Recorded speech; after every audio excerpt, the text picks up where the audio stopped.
Hello बच्चों आज आपकी कक्षा 6 विज्ञान का 5वां पाठ करेंगे जिसका नाम शरीर में गति है। आज हम लोग इस पाठ के अभ्यास के प्रश्न करने वाले हैं।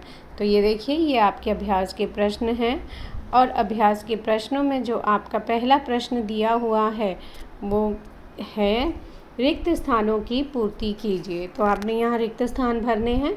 जैसे इसमें पहला दिया है रिक्त स्थान, अस्थियों की संधियाँ शरीर को डैश में सहायता करती हैं। तो अस्थियों की संधियाँ जो होती हैं बच्चों, संधि जो होती हैं वो हमारे कोई भी जो गति है उसमें मदद करती हैं, ठीक है, मतलब चलने फिरने में मदद करती हैं। तो आंसर आ गया गति। इसके बाद दूसरा देखते हैं, अस्थियाँ एवं उपास्थि संयुक्त रूप से शरीर का डैश बनाते हैं। तो देखिए, अस्थियाँ और उपास्थि दोनों मिलकर हमारे शरीर का क्या बनाते हैं, कंकाल बनाते हैं, ठीक है। तो आंसर हो गया आपका यहाँ पर कंकाल, ठीक। तो ये आपका आंसर कंकाल। इसके बाद अगला जो आपको खाली स्थान दिया हुआ है उसमें लिखा है कि कोहनी की अस्थियाँ डैश संधि द्वारा जुड़ी होती हैं। तो कोहनी की अस्थियों में आपको याद होगा कि कोहनी की अस्थियाँ जो हैं हम एक ही तरफ एक ही दिशा में घुमा सकते हैं। तो ये जो अस्थियों के बीच में यहाँ पर एक दरवाजे की तरह, जैसे हम लोगों ने पढ़ा था दरवाजे की तरह कब्जे जैसे होते हैं, तो उसी तरह से हमारे यहाँ हिंज संधि जो होती है उसमें भी कब्जे की तरह वह केवल एक ही साइड में मुड़ सकती है, ठीक है। तो इसलिए यहाँ पर हिंज संधि आएगा। कोहनी के साथ साथ आपको बच्चों याद होगा कि घुटने में भी इसी तरह की संधि पाई जाती है। कौन सी? हिंज संधि, ठीक है।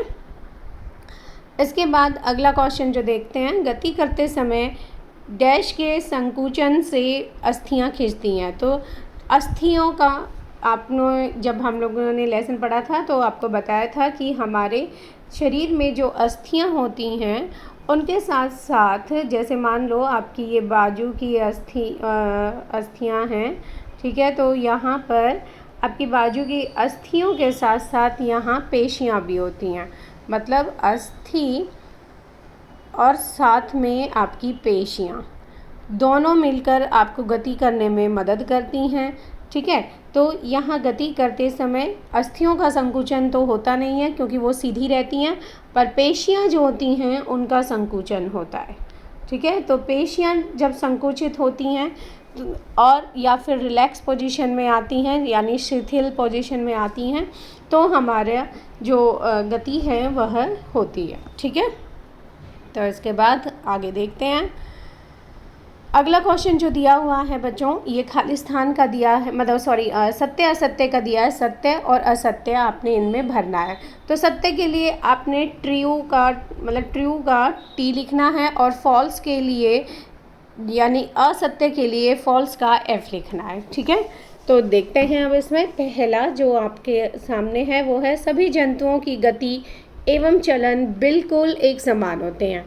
तो आपने देखा होगा बच्चों कि हमारे शरीर में ही विभिन्न अंगों की गति जो है वो एक जैसी नहीं होती है, ठीक है।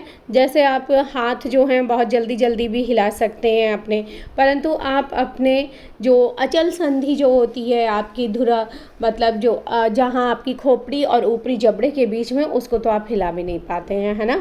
तो इस तरह से हम नहीं कह सकते कि जंतुओं में गति और चलन समान होते हैं। तो ये क्या आएगा आपका? फॉल्स आएगा। फॉल्स मतलब असत्य।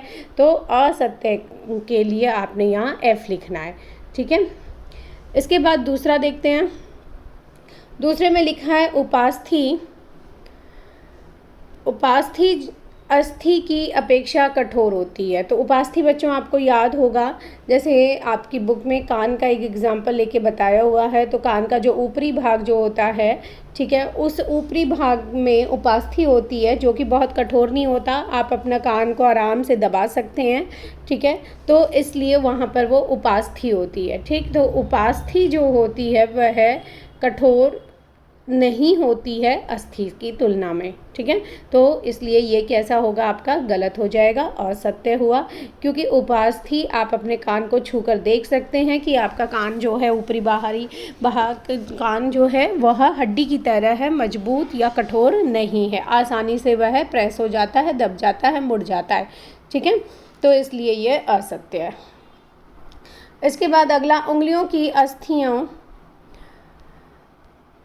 उंगलियों की अस्थियों में संधि नहीं होती, तो ये भी गलत है बच्चों। अगर संधि नहीं होगी तो हम अपनी उंगलियां मोड़ेंगे कैसे, है ना। तो मतलब आपने देखा होगा, आप लोग अपने अस्थियों को मतलब कि उंगली की अस्थियों को मोड़ कर लिख सकते हैं, है ना। लिखने का काम अगर आपने करना है तो यहाँ पर ज़रूरी है कि आपकी उंगलियां जो हैं वो मोड़े, पेन को पकड़ें। तो अगर यहाँ अस्थियों के बीच में संधि नहीं होंगी तो आप मोड़ ही नहीं पाएंगे, है ना। तो मोड़ नहीं पाएंगे तो कैसे लिखेंगे। तो इसीलिए यहाँ पर ये गलत है कि अंगुलियों की अस्थियों में संधि नहीं होती। तो ये भी बच्चों आपका क्या हो गया, फॉल्स हो गया, यानी असत्य। इसके बाद चौथा देखते हैं, अग्रभुजा में 2 अस्थियाँ होती हैं। ये बिल्कुल सही है आपका। अग्रभुजा यानी आप अपना हाथ देखें तो अपने हाथ की जो आगे की भुजा जो होती है उसमें 2 अस्थियाँ होती हैं आपकी, ठीक है। तो ये सत्य हो गया, यानी ट्रू हो गया। इसके बाद तिलचट्टों में बाह्य कंकाल पाया जाता है। ये भी बिल्कुल ठीक है। जब हम लोगों ने लेसन पढ़ा था तो आपको चित्र भी आपने देखा था कि वहाँ पे चित्र दिया हुआ है आपकी बुक में कि तिलचट्टे, जिन्हें कॉकरोच हम लोग कहते हैं, उसमें बाह्य कंकाल पाया जाता है, ठीक है। तो ये आपका ट्रू हो गया। इसके बाद आगे देखते हैं।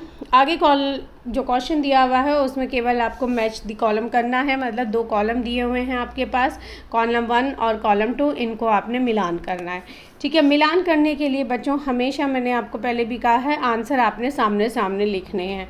कभी भी यहाँ लाइनें नहीं लगाएं, या तो आप इसके आंसर सामने लिखें या फिर 1 2 3 करके नंबर डालें, ठीक है। अगर आप लाइनें लगाते हैं तो पता नहीं चलता कौन सी लाइन किस में जा रही है, इसलिए कन्फ्यूज़न रहता है, ठीक है। तो आप सामने आंसर लिखते हैं तो बहुत ही अच्छा होता है। तो देखिए, पहला है आपका ऊपरी जबड़ा। ऊपरी जबड़ा जो होता है हमारा, वह आपने अभी पीछे ही हम लोगों ने क्वेश्चन में बात की थी कि खोपड़ी और ऊपरी जबड़े के बीच में हमारी संधि होती है, अचल संधि। अचल संधि जिसके कारण हम अपने ऊपरी जबड़े को हिला नहीं सकते, हम केवल अपने निचले जबड़े को हिला सकते हैं, ठीक है। तो इसका आंसर आ गया आपका एक अचल संधि है। ऊपरी जबड़ा, इसमें एक अचल संधि है, ठीक है। फिर दूसरा है मछली। अब मछली के लिए बच्चों यहाँ पर देखिए, उसके शरीर में जो वो तैरने के लिए यूज़ करती है, जैसे मछली की, आपको ये थोड़ा सा ये चित्र बना के देता हूँ। ये देखिए, ये जो पीछे वाले ये हैं और यहाँ पर भी होते हैं इसके शरीर में, ये क्या कहलाते हैं, इसके पख, ठीक है। फिन्स, जिनकी मदद से वह तैरती है या पानी में अच्छी तरह से तैरकर आगे बढ़ जाती है, ठीक है। तो इसलिए यहाँ पर मछली जो है उसका शरीर भी आप देख सकते हैं कैसा होता है, धारा रेखीय होता है ना, ताकि पानी में वह आसानी से आगे बढ़ सके। एक तरफ से नोकीला और आगे फिर चौड़ा होता है, ठीक है। तो ये इस तरह का जो मछली का शरीर होता है वह उसको पानी में आगे बढ़ने में मदद करता है, ठीक है। तो इसलिए हम यहाँ पर इसके 2 आंसर लगाएंगे। मछली जो होती है उसके शरीर पर पंख होते हैं और साथ में मछली का शरीर धारा रेखीय होता है। ये बच्चों मैंने बाद में देखा, मुझे मतलब कि मैं आंसर लिख रही थी तो उसके बाद मुझे बाद में ये याद आया कि ये वाला तो पोर्शन एक जो है ये रह गया, तो इसलिए इसको मैंने लास्ट में लिखा। आप ये दोनों पॉइंट साथ में लिख सकते हैं कि मछली के शरीर में पंख होते हैं और इसका शरीर धारा रेखीय होता है, ठीक है। इसके बाद अगला है पसलियाँ।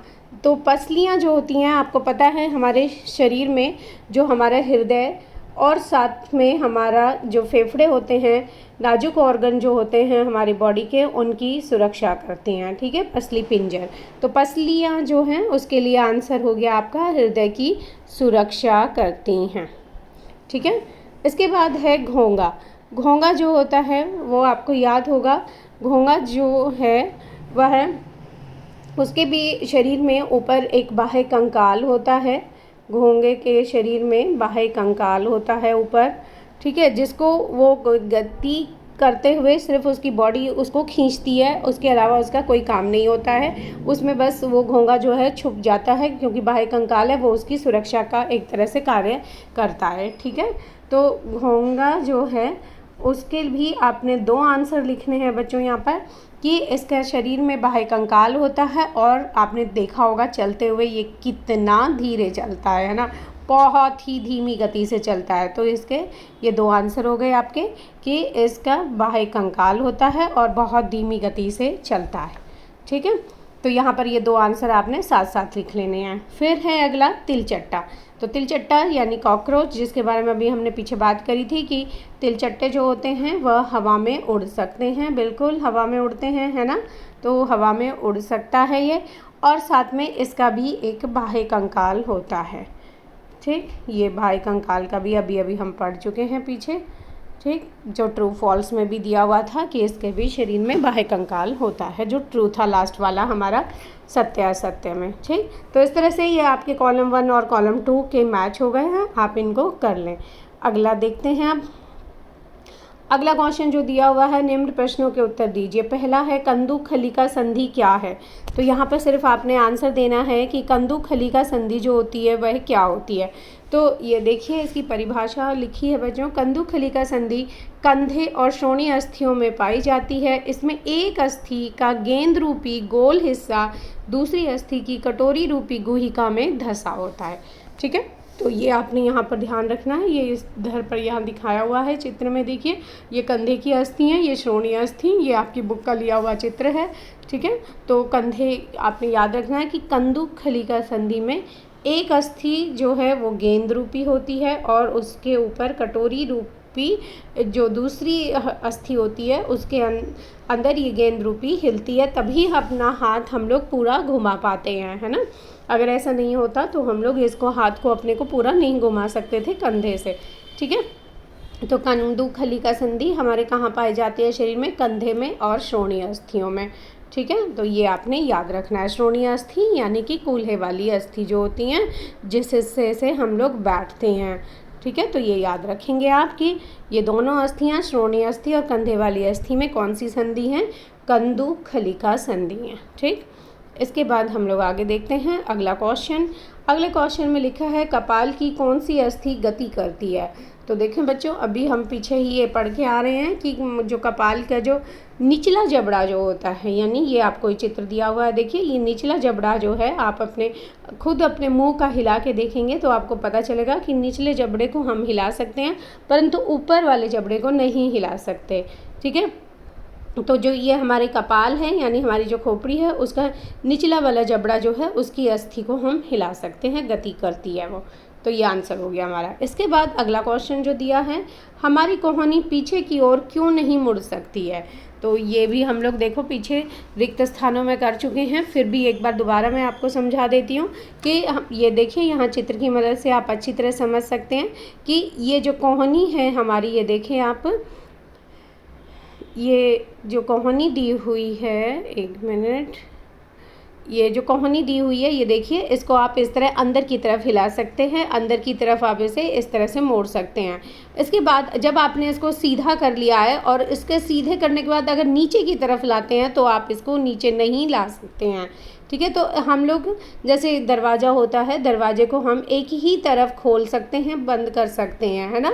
तो उसको पूरा हम आगे पीछे गोल नहीं घुमा सकते हैं। जैसे आप अपने कंधे से अगर आप अपने हाथ को हिलाते हैं तो पूरा गोल घुमा सकते हैं, परंतु अपनी कोहनी को आप पीछे की तरफ नहीं ले जा सकते कि जैसे ये चित्र में दिखाया, ये सीधे, इस सीधे से नीचे आप इसको नहीं मोड़ सकते हैं। ठीक है, जैसे ऊपर की तरफ आपने एक तरफ मोड़ लिया, ऐसे इसको आप नीचे की तरफ नहीं मोड़ सकते। ठीक, तो ये जो संधि होती है इसको कहते हैं हम हिंज संधि। ये हिंज संधि क्या कहलाती है बच्चों, हिंज संधि कहलाती है। ऐसे ही ये देखिए आप दूसरे चित्र में ये घुटने का चित्र देख रहे हैं, घुटने को भी आप इस तरह से मोड़ सकते हैं अंदर की तरफ। ठीक है, इसको जब अगर आप सीधा कर देते हैं और उसके बाद पीछे ले जाएंगे तो वो आपका नहीं हो सकता। कि जैसे आप पाँव से चलते हैं जब, तो आपका पाँव बिल्कुल सीधा होता है, उसको फिर आप और आगे नहीं मोड़ सकते हैं, आप पीछे की तरफ उसे केवल मोड़ सकते हैं। तो इस तरह से ये जो हमारी कोहनी की अस्थि और हमारी घुटने की अस्थि, यहाँ पर जो जोड़ होता है, जो संधि होती है वो कौन सी होती है, हिंज संधि, जो एक ही दिशा में घूम सकती है। ठीक है, तो अब हम इसका आंसर देख लेते हैं। आंसर में क्या लिखा हुआ है देखें बच्चों, हमारी कोहनी में हिंज संधि होती है। हिंज संधि दरवाजे के कब्जे की तरह होती है जो एक ही दिशा में घूम सकती है, इसलिए हमारी कोहनी पीछे की ओर नहीं मुड़ सकती। ठीक है, तो इस तरह से आप समझ गए होंगे बच्चों कि आपकी जो कोहनी है उसको आप पीछे की तरफ, यानी कि ये यहाँ से इस तरफ नीचे की तरफ नहीं मोड़ सकते हैं। ठीक है, तो अगर आप ऐसा करने की चेष्टा करते हैं तो आपका जो हड्डी है यहाँ पर, ये जोड़ जो है, या फिर ये आपका यहाँ से टूट सकता है और आपको दर्द बहुत ज़्यादा होगा। ठीक है, तो कभी ऐसा ना करें। तो ये हमारी कोहनी के जो संधि है वो कौन सी हो गई बच्चों? हिंज संधि। तो इस तरह से बच्चों ये आपके पूरे क्वेश्चन हो गए हैं अभ्यास के, और आप इसको अच्छे से सुंदर राइटिंग में सारे बच्चे कॉपी में लिख लें और चित्र साथ में बना लें। और बच्चों आप सब चैनल को सब्सक्राइब भी ज़रूर कर दें। ठीक है, सब्सक्राइब कर दें ताकि आपको आसानी से नोटिफिकेशन मिलता रहे, और ज़्यादा से ज़्यादा शेयर और कमेंट भी करें। ठीक है, आप अगर कमेंट करते हैं तो इससे हमें भी मोटिवेशन मिलता है कि हम इससे और भी अच्छी तरह से आपके सामने मटेरियल को प्रेजेंट करें, ताकि आप अच्छे से अच्छे तरीके से उसे समझ सकें और याद कर सकें। तो बच्चों चैनल को सब्सक्राइब ज़रूर कर लिया करें। जिन बच्चों ने अब तक नहीं करा है वे सब्सक्राइब ज़रूर कर लें। धन्यवाद बच्चों।